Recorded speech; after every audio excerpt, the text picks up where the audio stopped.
What's up, Digit fam? Sam Moore here. Happy Thursday.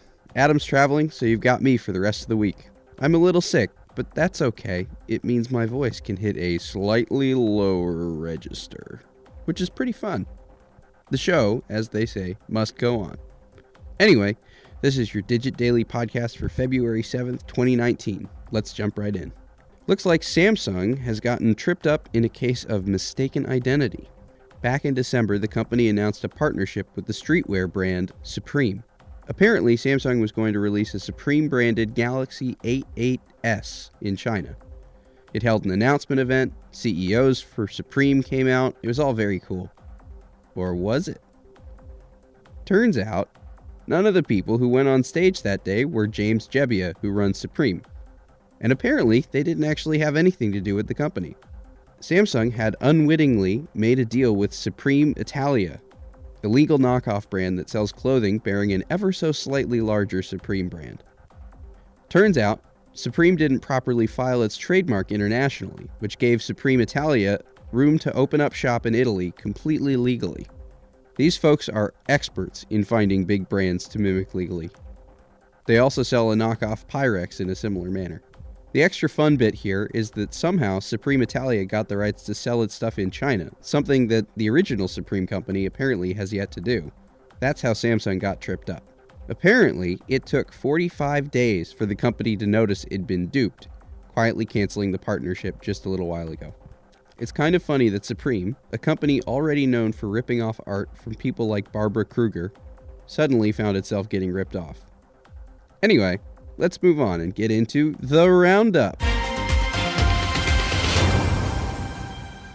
Looks like Google Play Music is running into an issue that will affect new music lovers. Apparently, the service is currently suffering from a bug that keeps it from being able to cast music from this year to smart speakers. Over at our sister site, Android Authority, they found it happening using Google Home, Lenovo Smart Display, and even the NVIDIA Shield. Apparently, if you start the music on your phone and then start casting, it works. Which leads us to ask, what gives? Hopefully Google gets this one fixed post-haste. The German government has ordered Facebook to curb its data collection practices in the country.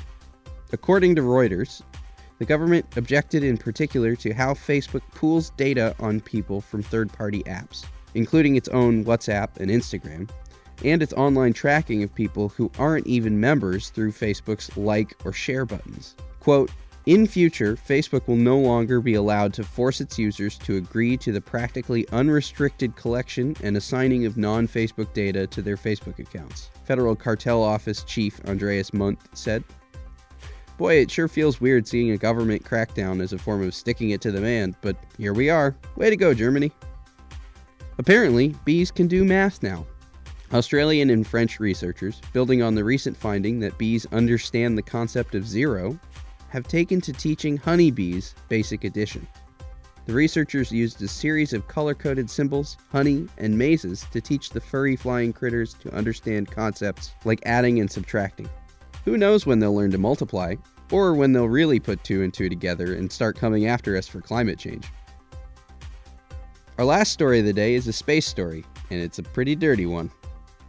According to NASA, the International Space Station's $19 million space toilet leaked last week, spilling 9.5 liters of fluid into the space station. For $19 million, you'd probably expect a real luxury experience. You know, one of those Japanese toilets with the dozens of buttons and options. Not so. According to the pictures, this toilet looks like a cold steel box with a hole cut in the top and a yellow funnel in front of it, angled to catch pee. It's unglamorous, and it looks more like a $19 toilet than a $19 million one. One astronaut described it as something from, quote, a camping trip.